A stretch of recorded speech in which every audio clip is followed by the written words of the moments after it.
Yes. So, welcoming our speaker for the day, with 10 plus years of experience in service, TF has helped its client overcome some of its biggest business challenges, surmount growth plateaus, improve efficiency, build innovation capability, and achieve leadership. And Monsis is the director for TF. Backgrounds for the entrepreneurs and business leaders consulted by TF include Harvard, UPenn, Columbia, Cambridge, World Economic Forum, Young Global Leaders, Fortune 500 CEOs, IIMs, IITs, RECs, and top level management. There are early stage firms with less than $1 million annual recurring revenue who benefit from the value add that they bring to the table, as are established businesses with more than 200 million ARRs. All of our participants here today can access the full profile of Monse sir on the About Me section of his official site, for which I'll be sharing the link here in the chat box itself.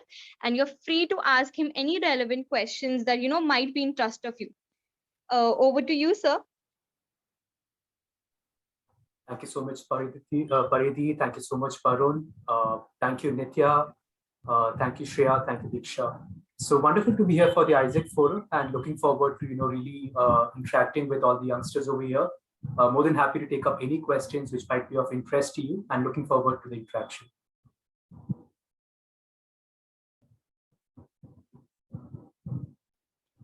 Thank you so much for that, sir. If you could, just give a brief about what all areas you have worked in, what has been the impact of your work on a very personal note, what according to you has been the highlight of your journey till now. I think the participants will be able to gain insights and ask questions accordingly. Sure thing. So the highlight is definitely, like the high I get when I'm actually solving business problems for the companies out there, right? So it's an absolute honor when you walk into situations where really incredible leaders, who've done incredible things, achieved incredible milestones, they might be stuck with, say, business problems per se, and you're just able to come in on board and look at things from a third-party perspective and just help them, do things a little better, or just solve things a little better. So that's definitely the biggest fulfillment that we get from our work. Otherwise, obviously, there is also the reason that we are we work with some really incredible organizations where they're looking at, say, the business growth and the really growing the organizations, which goes very specifically into the B2B or B2B2C segment, and there also we are able to help them a little bit.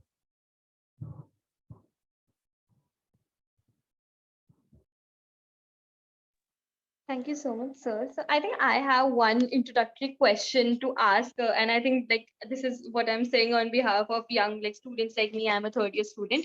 So there are a lot of instances where when we talk about entrepreneurship as a career, risk management and risk taking is one of the very big factors. When you get involved in such careers. So do you really think that that is a person who is not a risk taker cannot really go into such fields, or it develops over time? So let me be extremely honest from my own journey also, right? So till I was, I think, around 25 years of age. So I've been all throughout school, all throughout college, the first job, second, third jobs, right? It wasn't really about entrepreneurship for me. For me, it was fairly simple that whatever little I bring to the table in terms of whatever I can make happen for the single organization I'm working with, I would be more than happy to definitely contribute to the best of my ability. I would say that it's a long journey. You should not pressurize yourself in terms of trying to figure out all the answers, say right when you are in school, or right when you are in college, or probably say even right when you are already in your first or second jobs per se, right? It is a journey where you're just getting learning more and more, because obviously school is you're more shielded. College, you get a taste of a little bit more about the real world. When you start with your first job, you again start realizing more and more as to what you like, what you don't like, what are the kind of things which interest you. You'll have your own learnings as to what your strengths are, what are the things which you don't really want to work on. So risk taking gradually comes at a time when you realize that you're strong at some pretty some of the things which you're really good at, and then obviously you can partner with other friends who might be able to complement you in terms of whatever you want to say, start as an entrepreneurial venture, right? But don't put pressure on yourself as a youngster, because I certainly, for one, had no idea that I wanted to start something of my own. I knew that I wanted to do well. I wanted to be in a management position and other things, but it wasn't. It took me time. It took me, I think, almost 10 years of time since when I started thinking that I expected, well of myself when I was in school and then in college and other things.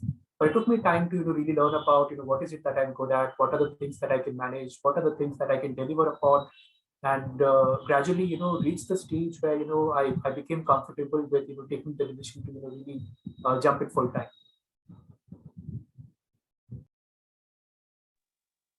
That really sounds amazing, sir. I think it is rushing is one of the aspects, or I think a trait of our Gen Z, that we are kind of impulsive. And we had actually another question, follow-up question to this. Is there any specific age to, as what is there any age limitations when people can actually start their own businesses, or because a lot of time we have this stereotype or stigma around that old age is a time when you can't really get yourself involved into all of this, or this is a very late time, you should have started earlier. What are your thoughts on that? So there is no right time, right? So there is no it's never too early, it's never too late. There have been incredible people where so the usual according to research, the right time where people start seeing success is around 40 years of age, right? So you guys are way too far off. You have a lot of time. Having said that, it's also never too early, because the good thing about, say, if you get exposed to, say, some of the startup sectors, or learnings, and say industries per se. The good thing is, even if you were to say fail fast, you don't lose much, because say at a fairly, say, young age, you don't have to worry way too much about so and so things, right, which you might have to worry about, say, after 40, 45, 45 years of age. So what I would say is, it's never too early, it's never too late. You have incredible successes. If you look at McDonald's, if you look at, say, KFC, if you look at some of the incredible people who've got into, who've done some incredible things. There are a lot of success stories who, who've done incredibly well after a certain age. But at the same time, you also have youngsters, say, if you look at the DL fellowship, right? So they've also done well. So there's no specific time. Just be true to yourself and be true to your journey. You don't have to, benchmark or compare yourself to anyone.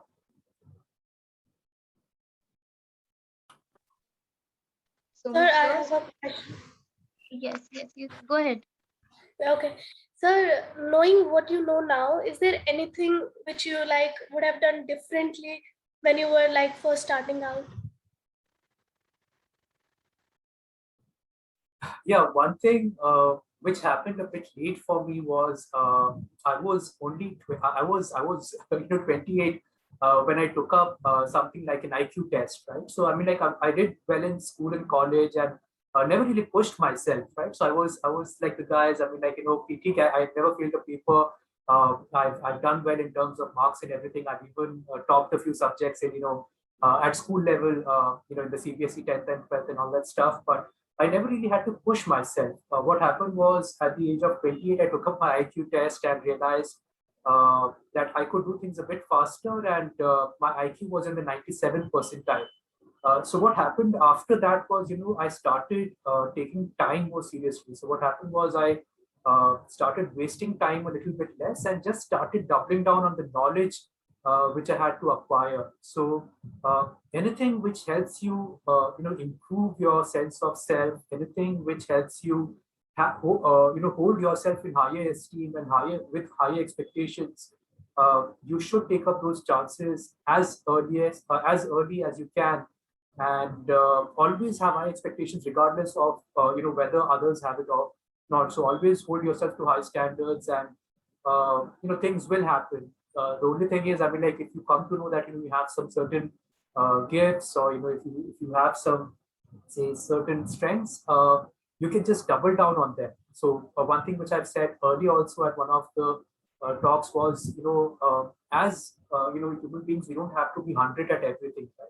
So just figure out what is it that you're really strong at, what is it that you enjoy doing. It's not a chore for you, right? So if you're having fun doing something, you could be spending 16 18 hours a day, but someone else who's doing it from a perspective, if I do this, I'll probably make so and so money, or probably I'll become famous and all that. They can't compete with you because for you it's fun. You're just, I mean, like, आपको पता भी नहीं चलेगा. You might end up spending, say, 12 14 16 18 hours, and you're not tired, you enjoy doing that. So just spend more time in terms of learning what you enjoy, what interests you, what your strengths are, and some of these things take time. For me, it took time because I had to go through specific jobs wherein I learned that earlier I could do a little bit well with marketing and branding, then a little bit well with operations, a little bit well with just working the teams and everything. If you can accelerate the process, that's something which works for you. But sometimes don't get disheartened. Just keep working on yourself, and things will happen.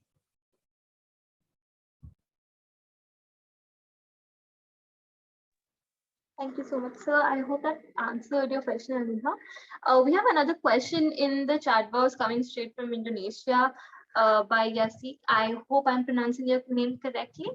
So they ask, would you like to explain us the good character team composition to start the business based on your experience?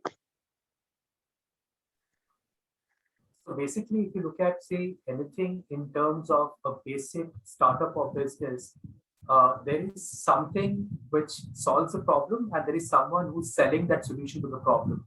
So basically, someone who builds it and someone who sells it.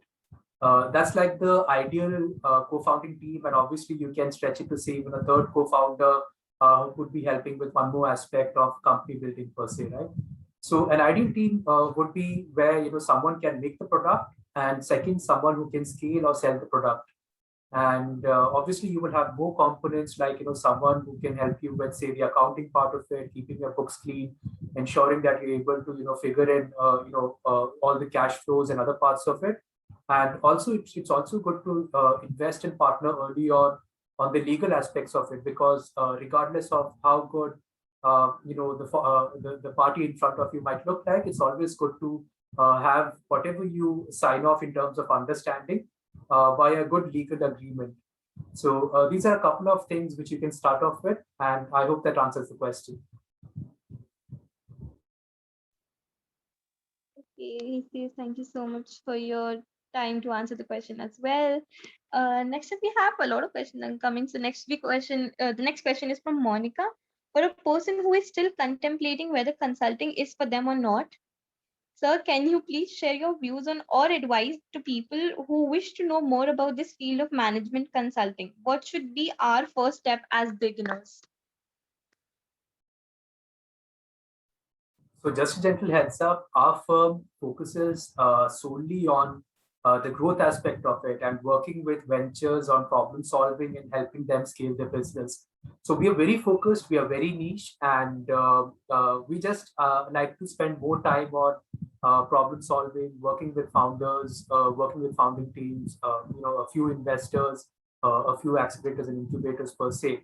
But having said that, I think one of the things that you should definitely enjoy is problem solving. So if you say something, if you see a business out there, does your mind start working on, how can you make that business better? How can you, say, help them increase their revenues, help them increase their visibility, help them just do things a bit better? Or if they're stuck with something, can you figure out why exactly are they getting stuck, and can you figure out a way as to, it's very specific, because not all solutions can be applied to each and every situation, right? So can you very, very specifically figure out specific to that business and their challenge, can you help them just help smoothen things out a little bit? So that's something which we find we enjoy doing that, and that works for us. But definitely having a genuine business, a genuine interest in the business, genuinely thinking around the business and trying to see how you can really help them, that's something which will be helpful. Oh, okay. Thank you, sir. We hope that answered your question, Monica. We have another question lined up from Manvi. Now that the consumers have access to a wider market and have more options, possibly better, to choose from, how do we ensure the visibility of our venture, especially when it's small scale?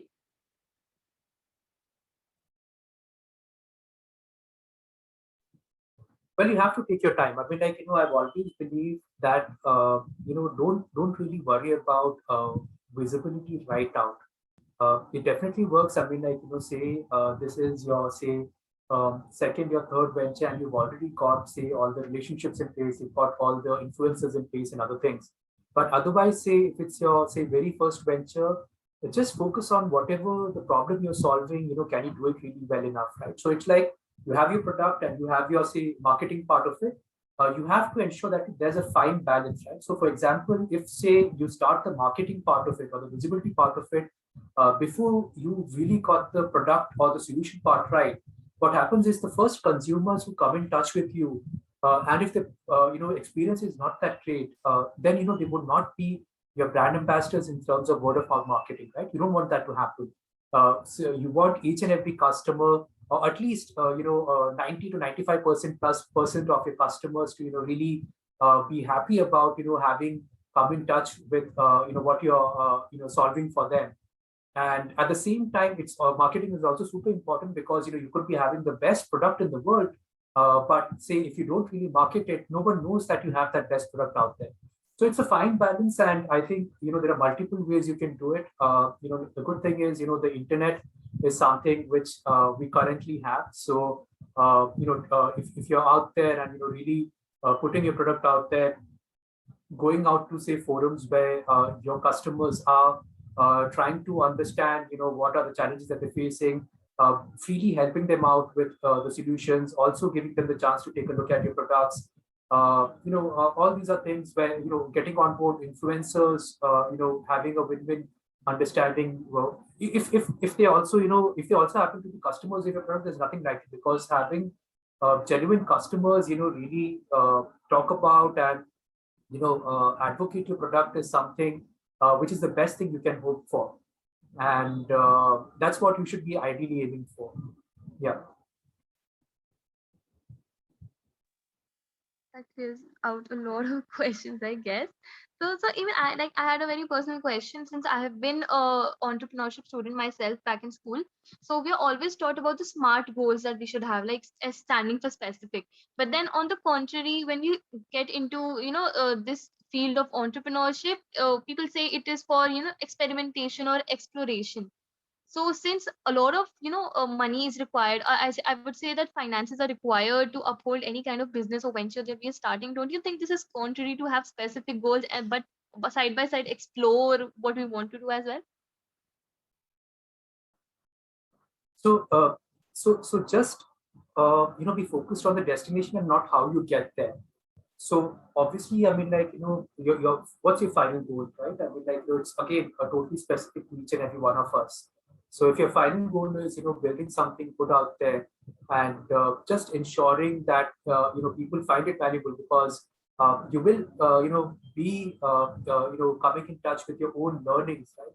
So that's something which will be specific to your business, and that's an inherent part of any kind of business, right? So I would say be focused on the destination, but don't be very particular that this is the only way to get there. If you have to say change things a bit, that's okay. If you have to say change or change and pivot is the thing we use, wherein I mean, like, we have to say pivot on a product, pivot on the customer, pivot on what the solution is and other things, right? So we might have a theory in terms of what we're solving for, but the good thing is always to ensure that we take it to the market. The market is what the market is at the end of the day, right? So if the market sees that if you see that the market is accepting the product, and then you just try to make the product work better and other things. But if you see that there's not much traction happening, the wise thing to do is definitely get on board some of the best customers that you have who are willing to give you that feedback, and very honest feedback in terms of what would help them say spend more, or advocate more, or use your product more. and that's perfectly fine, and that's the right thing to do. So don't be way too much worried about, this is the only way to get there, and whatever we thought about in the planning stage, that has to be right, or you just have to go with what the market is. You're building a business, and that's perfectly fine. Thank you so much, sir. Yeah, I think it is a kind of I think characteristic that people tend to focus on the larger picture than the small steps that we can take every day. And I think that like sums up the answer to my question. And Samarth asks, are there any books or biographies you would recommend in terms of entrepreneurship that could help us shape our paths? uh, I would say anything specific, so lean to your interest, right? So I mean, like, I used to read books a fair bit, but over the years, I mean, like, what I've done is I've switched to articles and posts more. So uh, I specifically read across sectors. So I might read about AI, I might read a bit about blockchain, I might read a bit about automation, I might read a bit about crypto, uh, whatever is interesting to me. So again, you just have to focus on reading and acquiring that knowledge which is very specific to your interest. And in terms of biographies, I would say, you automatically, if you do that, you automatically end up reading about people who inspire you. For example, it could be Elon, it could be someone who's recently done an IPO for India. It could be businessmen from India who've done well, who put India on the map. So it's very specific to you, and you end up, even if you don't plan to do it, you end up, say, either buying books about them, or you end up watching each and every YouTube interview or interaction that they have, or say any of the launch days that they have for any of the companies, right? So be guided. You don't have to do the same thing which someone else is doing. Just be very, whatever you're interested in. So if it's electric vehicles and Tesla, and say rockets and SpaceX, and or say AI, and you have Neuralink, and brains and all those things, right? So just be guided by your curiosity, and you will end up spending time on something which is interesting to you, and you do much more than what you might have initially set out to, say, read or learn about. Just be guided by your interest.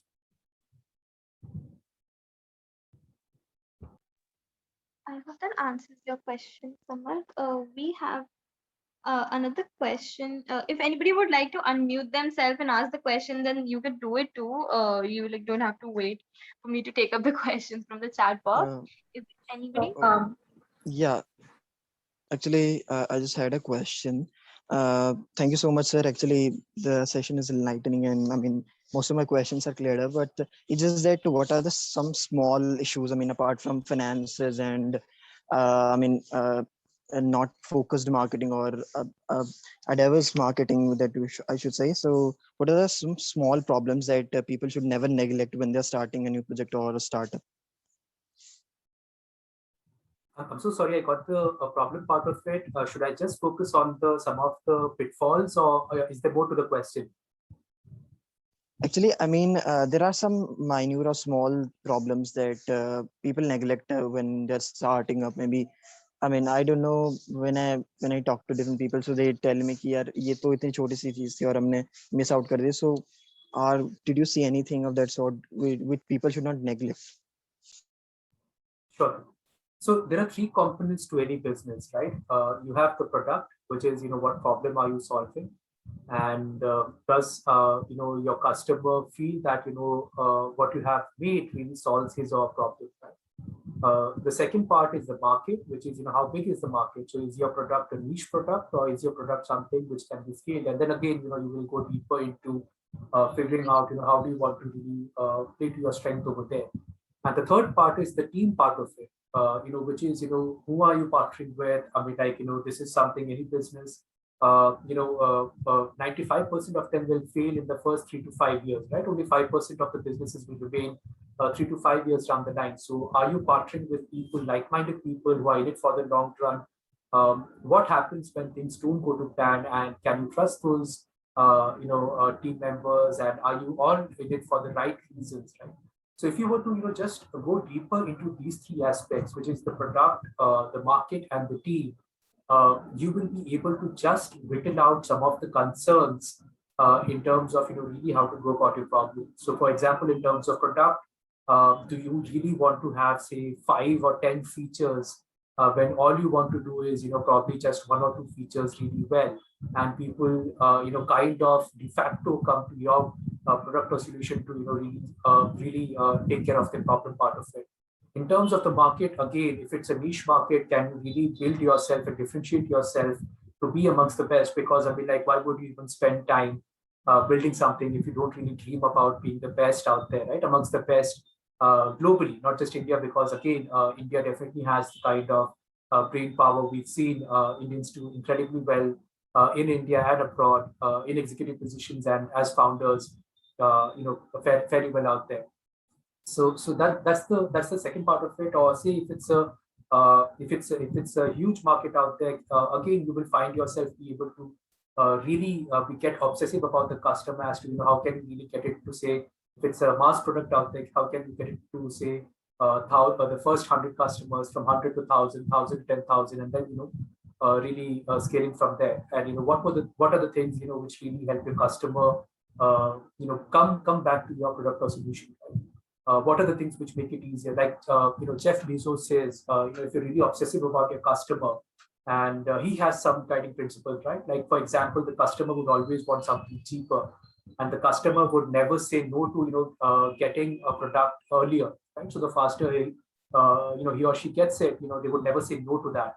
And these are some things which you focus on in terms of, say, a 10-year journey. You find that a lot of the other questions become very, very simple. At the same time, the third part is the team part of it. So when you're building the team, are you really building the team for the long haul? It's very important to have the tough questions and the tough conversations very early on. So what is it? How are you partnering? It's not that you simply do a shake hand and then you start a team and doing it. If you have people you trust, it's also good to have the conversations in terms of what are the expectations, what are the complementary strengths. So take care of the product, you take care of the marketing, you take care of the customers, someone else takes care of the social media. So you have all those kind of roles defined, you have the expectations defined, you have the deliverables over there. At the same time, because all of us are focused on our own strengths, we have to be a little bit forgiving, and understand and trust and respect when, say, someone might not be able to, or someone is, probably there is some kind of delay, or some of the things are probably not going well.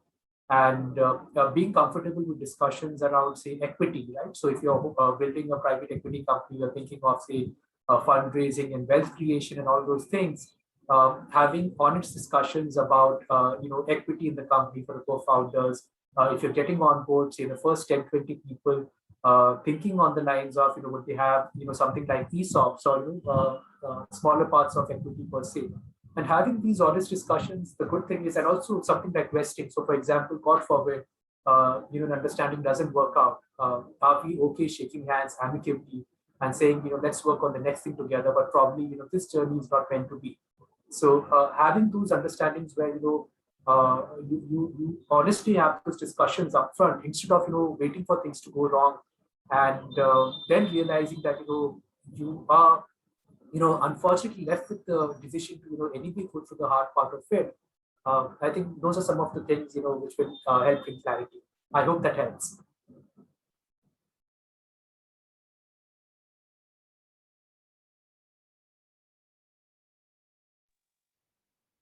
Thank you, sir, for that. We still have questions coming up.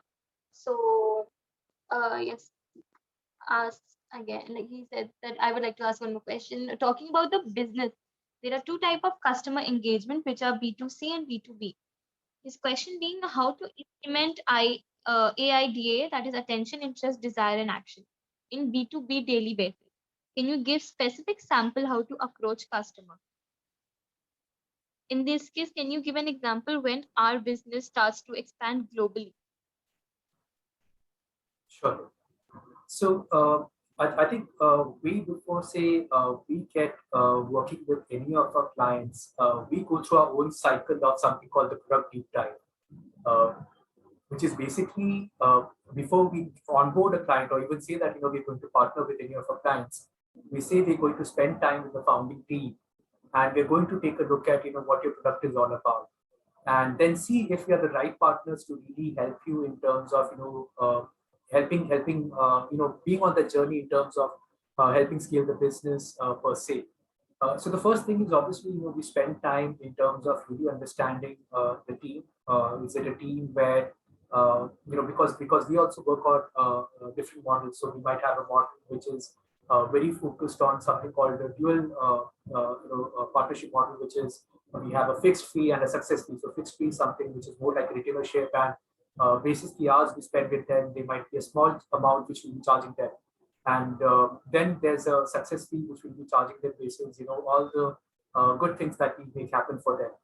So the only right thing to do is really figuring out, if you're going to really do well working together. And then there's also, for rare companies where the trust is extremely high, we would be looking at equity models also, where we have a small retailership, but we take off the success fees and we give a host of benefits in lieu of equity for the company.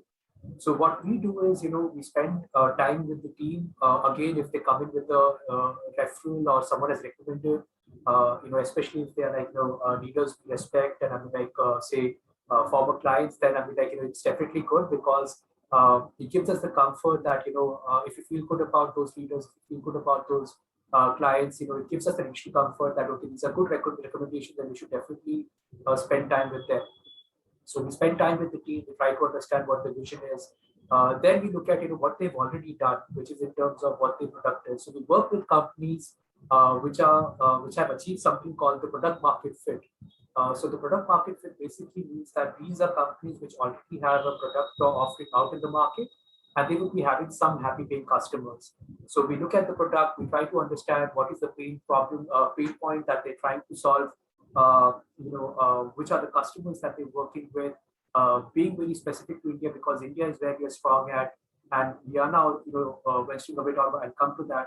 But India is where we are strong at, and looking at, which are the companies that we're working with, which are the companies which they wish to work with, but probably they got, some kind of rejection from them, or they got turned down, or they got some feedback saying that probably we can work when this has been achieved, or probably when you're working on something like this which a company requires. So understanding that, then looking at the wish list, right? So they would be having a wish list, because look, we guys are coming in as someone who's really trying to help them. We are not the ones who are working 24/7. It's the startups, it's the ventures who are working 24/7. So they would really have a solid idea in terms of what's working for them, what's not working for them. We just expect them to be honest with us, and obviously we have confidentiality and other things signed up. So we really try to understand what the wish list looks like. Then we look at our network in terms of which are the companies we would already be fairly well connected with. And obviously we have to do our homework, because we can't simply connect each and every venture with each and every company in the network, right? So we have to really understand for which of the companies will the products really create value add. Is it a pricing advantage? Is it a feature advantage? Is it something which helps them do things 10x better, 5x better, 2 times better, right? You have to really understand, because unless and until you are really making the connects with the companies, where the companies really appreciate the kind of companies that we're reaching out with, sooner or later, if they don't find value, they'll stop responding to us, and we can't take that chance, right? So we really have to be thorough with what we do, and just glad that we're able to work with some really incredible leaders and companies and products, and including some of the world number ones, and we're just able to do that. But again, way before say any of those things happen, and again, having done that from their side, we have to obviously share with the company what is it that we are going to help them with, right? So they could be doing perfectly fine. For example, B2C is not something we might be really good at. And if B2C is their focus, we probably might not be the right company to partner with. If B2B is more like the focus, then we'll definitely share basis the discussion and the product deep dive that we've had as to what is it that we can bring to the table. And probably say in terms of connects, in terms of strategy, in terms of go to market, and all those things. But we have to go through that entire process, and that's how a business is. You have to put in the work. Thank you so much. So I think we have another question pending here by Juhi Basra, and she asks, "How did you raise funding about like for your venture and your company?" So thank you, Juhi. We have raised zero funding till date. We guys are a consulting firm. We don't have a product. So we guys would be not a business which is ideal for fundraising per se. So fundraising, just a gentle heads up, fundraising usually happens for businesses where you have a product and you can scale it really, really fast. Ours is a much more focused service value-added business, and we would not be the right company to raise funding. Yeah.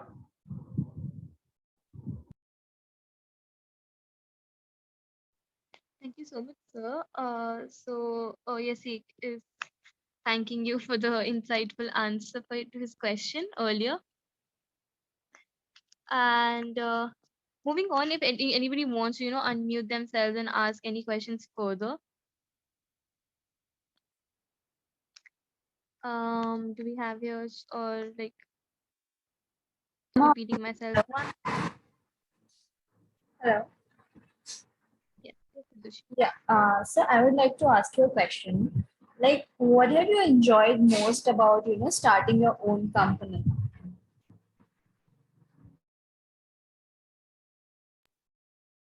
It's the problem solving part for me. I mean, like, if you look at my profile per se, uh, I would say that, till the time I was working in an organization, obviously I had done some incredible things which I'm extremely proud of, but, you're still uh, limited in terms, a little bit limited, right?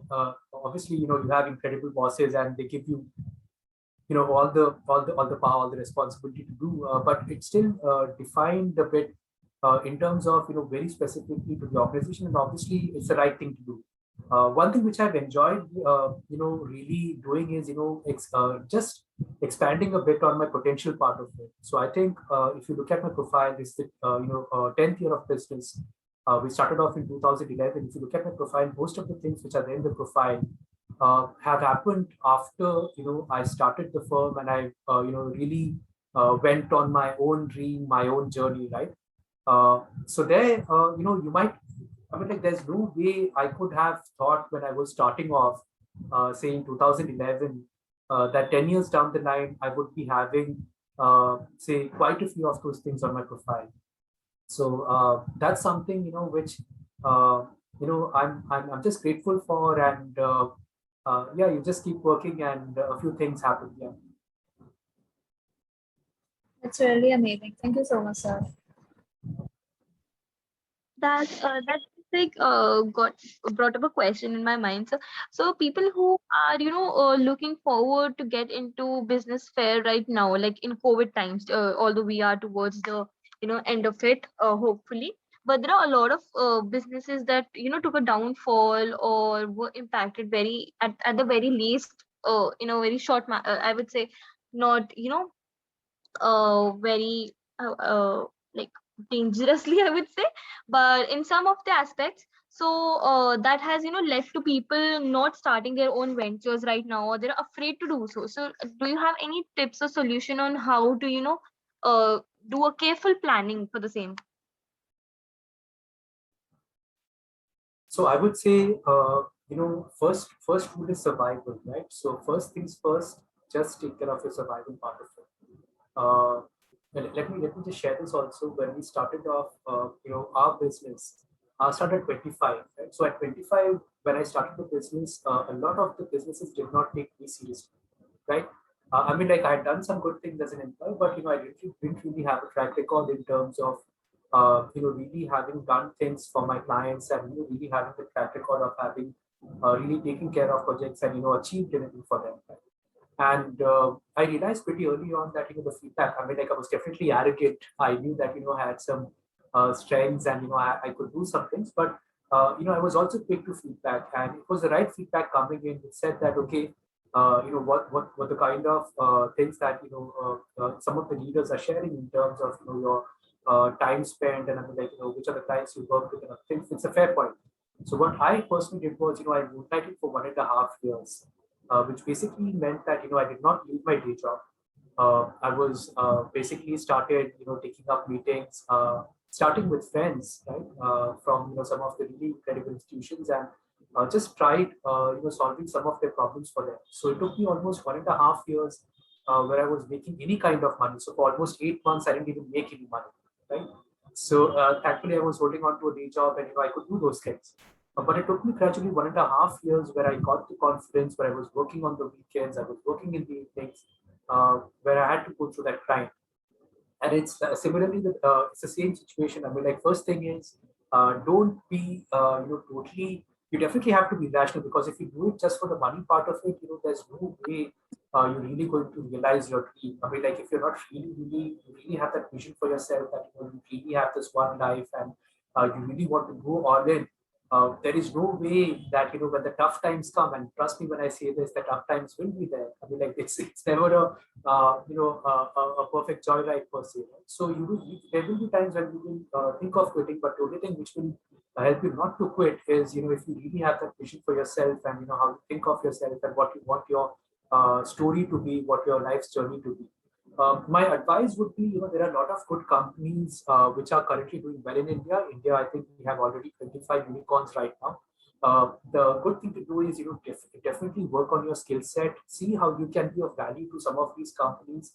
The unicorns are 25, but the companies which have raised something called a Series A funding, or say 15 to 20 crores plus, there would be quite a few of them in India. So try to learn about the companies, try to see which are the companies whose sectors interest you. For example, there's something which is alternative meat, right? So if some of you guys are focused on, say, the impact part of it, you want to build a world where there's less suffering in terms of making better food choices. You want to work with companies. You can figure out which are the companies which are looking at India. You can figure out which are the companies in India which have raised that kind of money, and try to see if you could really work with them.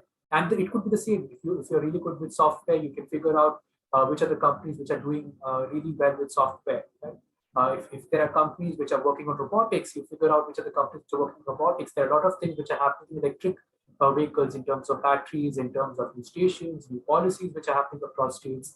So figure out which are the companies you really want to work with, and figure out which are the companies which have raised a certain amount, and which are not going to really fail, hopefully not fail, and see how you can basis your skill set. So you could be good with marketing, you could be good with say the technical part of it, you could be good with the hardware part of it, the batteries part of it, whatever it is, right? Whatever it is that you bring to the table, see, reach out to those companies, have discussions, try to see how you can get in on the ESOPs part of it, because if you're there with the company, say for 4 to 5 years or more, your ESOPs and everything get realized. I mean, like you obviously, along with the in-hand salary part of it, if the company ends up becoming well, you will end up creating some wealth for yourself along the way. So these are a couple of things which are helpful, and you can focus on. India, I think 25 unicorns plus, and quite a few companies which have raised a Series A plus. It's a good landscape. Just reach out, do your homework on the company, see which companies are the ones where you would like to spend, say, 2 years, 3 years, 4 years, 5 years maybe, and which are the people you respect. Like I said, this is your curiosity. Learn upon the founders, learn upon the journals, learn about the press releases, look at the interviews in the media, go through the YouTube discussions and all those things. And wherever you feel that you see yourself fitting in, and you feel happy about being there for the next, like I said, 2 years, 3 years, 4 years, 5 years, just go out and start reaching out. Thank you so much, sir. Since we are also, nearing the conclusion of the space, I'd just like to take up a last question from Ananya Goyal. Ananya, would you like to unmute yourself and ask the question? Or Yes, yes, yes. Thank you. Thank you for the space. Sir, so my question is, how do you define success? Like, I have noticed and heard that even equity funding is not treated as success nowadays. Then what exactly is success when it comes to a startup who is budding? Maybe. Yeah. I would say, as long as you're happy with the metrics that you've set for yourself, so it's totally different, right? So if it's a company which has raised funding, obviously there would be some very incredible metrics, which you're looking at. So I would say at the end of the day, for a startup, whatever metrics you've chosen for yourself, be you totally private or be you, who raise funding, uh, as long as you feel that you're doing justice to what's there, and you don't feel that you're doing less than your potential, and again, problems are going to be there and other things are there. Just be true to your journey. And again, like I said, I'll be extremely honest. You will see a lot of companies out there who are working on pretty ambitious things, who might have a timeline of say 10 to 15 years to really realize the potential which is there, right? So you might not see them succeeding in the first 2 years or 3 years or 5 years. There was one instance of a company where we were saying that they've raised so much money and they don't really have revenues and all that stuff. But we've seen that within 3 years they've become one of the largest vendors in India, right? And so as long as as a founder, as a founding team, as a team, all of you are pretty much focused on the long term, and what is it that you're focused and working on, and what is it that you're okay to be on terms with. I think you should be okay. Don't go by what others are talking about you, or what others feel about you. You should have that space where you're honestly communicating what your goals are and what you should be achieving. Yes, sir. Yes, sir. That completely makes sense. Thank you. So I have another question, just like a quick one. So there are a lot of startups coming up like Apna and other public-private partnership projects, which are basically focusing on building community. Uh, so do you think focusing on building a community after the pandemic is what is needed right now? That's totally specific to the business, right? So I mean, it definitely pays dividends. I mean, if you really have a community which stays with you, and it does give you a competitive edge, but it's very specific to each and every business. So it could be individuals you're treating as individuals, or it could be a community you're building out there. It would be very specific to each and every business. But it's definitely a good thing to have. I mean, if you have some kind of loyalty built in. For example, I mean, I remember something like Zomato. Right? So, I mean, if you've been a foodie and you use services like Zomato, Swiggy, or say the others, you definitely see people, taking pics of food, and I mean, sharing it, and you have community of foodies, and people will, reach out to you for specific things, and all those things are there. Yeah. Okay, sir. Okay, got it. Thank you. Thank you so much. Thank you so much for an insightful session. It was great having you here. If you could, just conclude the session with some encouraging words or tips and tricks that you have for the youth right now, it would be really amazing. So one of the things is, I would say, don't worry way too much when you're still, say, in your college and school about figuring everything out. Because I certainly did not have everything figured out when I was there.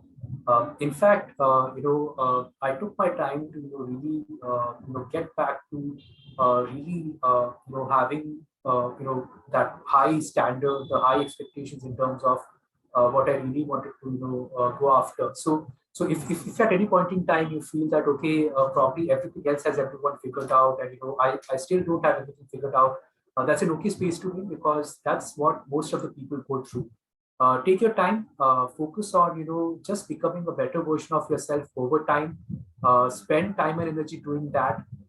Spend time doing a lot of different kinds of activities, different kinds of opportunities. Volunteer where you can, make money where you can, take up different jobs where you can, and that will just bring you face to face with things which you didn't know you had in yourself. So when you see yourself solving problems for others or helping others, you'll come in touch with things which you realize are already inside you, and then I mean, it's just a process of going through. So sorry, something. It's just a process of going through that process, and just becoming and becoming comfortable with who you are and who you're meant to be and what your journey is going to look like. Yeah, that's what I would say. Thank you so much, sir, for joining us today. It was a great pleasure listening to you, solving all our queries and everything. And if anybody still wants to get in touch with sir, you can always contact him through his website, for which the link has been dropped in the chat itself by Varun. Or else, if there are any questions, you can send it to us, and we'll get you in contact with sir. Thank you so much for that. And coming up next, we also have the World Cafe session for that, which will be taking place on Air Meet, and you will have to join from your laptops for that. So we are also looking forward to having you there, because we have different tables set up for different intriguing questions related to the SDGs that we have today, which are gender equality, decent work and economic growth, climate action, and peace, justice, and strong institutions. So all of you are requested to join the Air Meet for the World Cafe session, and then closing, following it up ahead. And thank you so much again for facilitating this event, sir. We are super grateful to have you here. It was lovely listening to you. Thank you so much, Paridi. Thank you once again to the entire team at ISEC. It's been an honor being here, and I wish everyone at ISEC team, as also the community, the very best. Take care all. Thank you so much, sir.